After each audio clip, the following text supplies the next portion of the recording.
रात के बज गए हैं 9 और टाइम हो गया है बेड टाइम स्टोरीज विद रोशनी का। आशा करती हूँ अब तक हमारे नन्हे मुन्ने दोस्त पहले से तैयार हो चुके होंगे, लाइट्स ऑफ करके आंखें मूंद के एक नई कहानी का लुत्फ उठाने के लिए। और अगर आप इस एज ब्रैकेट में नहीं भी हैं तब भी आपका और आपके इनर चाइल्ड का बहुत बहुत स्वागत है इस मंच पर। कहानियाँ सुननी हम सबको अच्छी लगती हैं, चाहे हम उम्र के किसी भी दौर में क्यों न हों। आज की कहानी का चुनाव हमारी एक श्रोता ने बेंगलोर से किया है, जो कि आज के बहुत पावन दिवस से संबंधित है। आज है बुद्ध पूर्णिमा या वैशाख पूर्णिमा। बुद्ध पूर्णिमा भारत के अलावा बहुत सारे देशों में जैसे Nepal, Singapore, Vietnam, Thailand, Malaysia, Sri Lanka, इन कई देशों में मनाई जाती है। भारत के बिहार राज्य में स्थित बोध गया बुद्ध अनुयायियों के लिए भी पवित्र धार्मिक स्थल है। बुद्ध के अनुयायी बौद्ध एवं हिंदू दोनों हैं।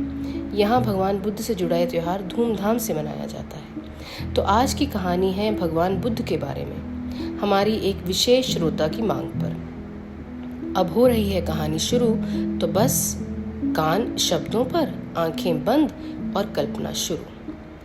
एक बार की बात है, लुम्बिनी नामक रियासत में राजा शुद्धोदन और रानी माया रहते थे।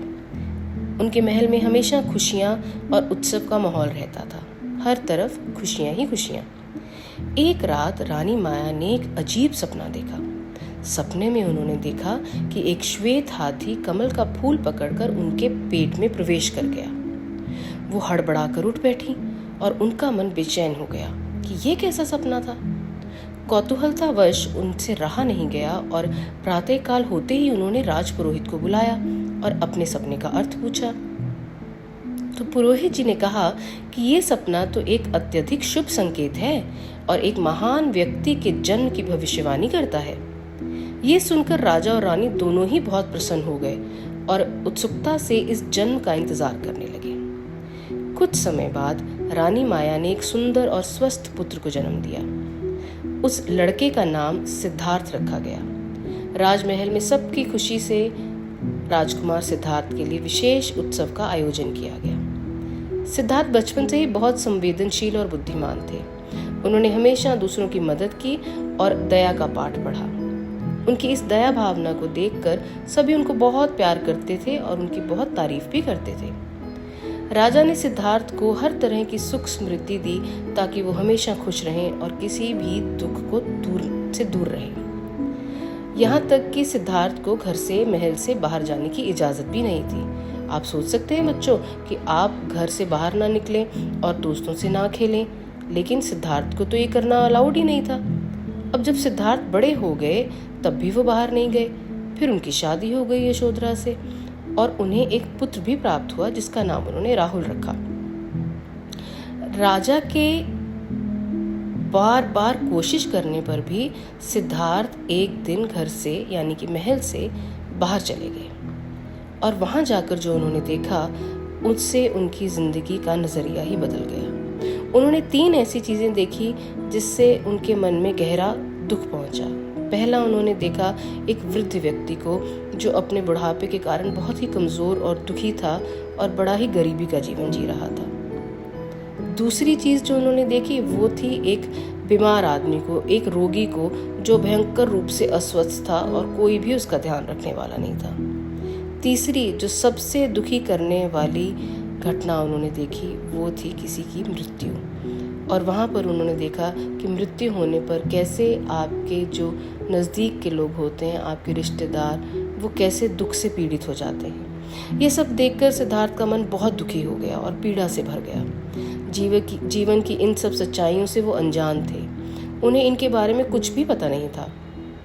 उनके मन में रह रह कर ये विचार आने लगा कि ये सब लोग इतने दुखी क्यों हैं, मैं कैसे इनकी मदद कर सकता हूँ। इस प्रश्न का उत्तर पाने के लिए सिद्धार्थ ने राजमहल छोड़ दिया। अपना घर, परिवार, शानो शौकत, सब सुख त्याग कर वो इस रहस्य के उत्तर की तलाश में निकल पड़े। बहुत सालों तक उन्होंने बहुत कठिन तपस्या की, बहुत ध्यान लगाया, लेकिन अपने प्रश्नों का उत्तर उन्हें नहीं मिला। एक दिन वे एक पीपल के पेड़ के नीचे बैठ गए और संकल्प किया कि जब तक उन्हें ज्ञान प्राप्त नहीं होगा वो वहां से नहीं उठेंगे। और बच्चों, क्या आप मान सकते हैं कि वो बहुत सालों तक, बहुत दिन रात उसी ध्यान की अवस्था में बैठे रहे। और अपने प्रश्नों के उत्तर को ढूंढने की कोशिश करते रहे। अंत में उन्हें ज्ञान प्राप्त हुआ और वे गौतम बुद्ध कहलाए। गौतम बुद्ध ने अपना ज्ञान प्राप्त करने के बाद लोगों को दुख से मुक्ति का मार्ग दिखाया और अहिंसा, करुणा और सच्चाई का पाठ भी पढ़ाया। अब मैं आपको गौतम बुद्ध के जीवन से की 2 ऐसे प्रसंग सुनाती हूँ जिससे हमें बहुत अच्छा मैसेज मिलता है। ये वो प्रसंग हैं जो हमने भी बचपन में किताबों में पढ़े हैं। कहते हैं एक बार गौतम बुद्ध अपने शिष्यों के साथ प्रवचन दे रहे थे, तब एक भिखारी उनके पास आया।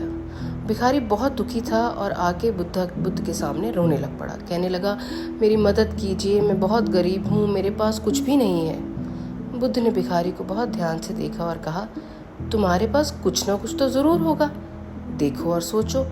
भिखारी ने कहा, मेरे पास सिर्फ ये पुराने कपड़े और एक घिसा हुआ झोला है और कुछ नहीं है। बुद्ध ने उससे कहा, ऊपर से नीचे तक देखो, तुम्हारे पास और कुछ भी है। तुम्हारे पास तुम्हारी बुद्धि है, तुम्हारी सोच है और तुम्हारे हाथ हैं। इनका इस्तेमाल करके तुम अपनी ज़िंदगी बदल सकते हो। बुद्ध के इस संदेश ने भिखारी को सोचने पर मजबूर कर दिया। उसने अपनी बुद्धि और हाथों का इस्तेमाल करके मेहनत करनी शुरू की और धीरे धीरे उसके दिन फिर गए। इस घटना से हमें ये पता चलता है कि हमारे पास जो कुछ भी है उसे कभी हमें कम नहीं समझना चाहिए। उसका सही इस्तेमाल करके हम अपनी परिस्थितियों को बदल सकते हैं और अपनी ज़िंदगी के उद्देश्य को भी हासिल कर सकते हैं। एक और प्रसंग है गौतम बुद्ध के जीवन का जो कि दया और अहिंसा के मार्ग की ओर हमें प्रेरित करता है, और वो है अंगुलीमाल डाकू का प्रसंग। अंगुलीमाल एक निर्दयी और खूंखार डाकू था जो लोगों को मार के उनकी उंगली को अपनी माला में पिरो लेता था।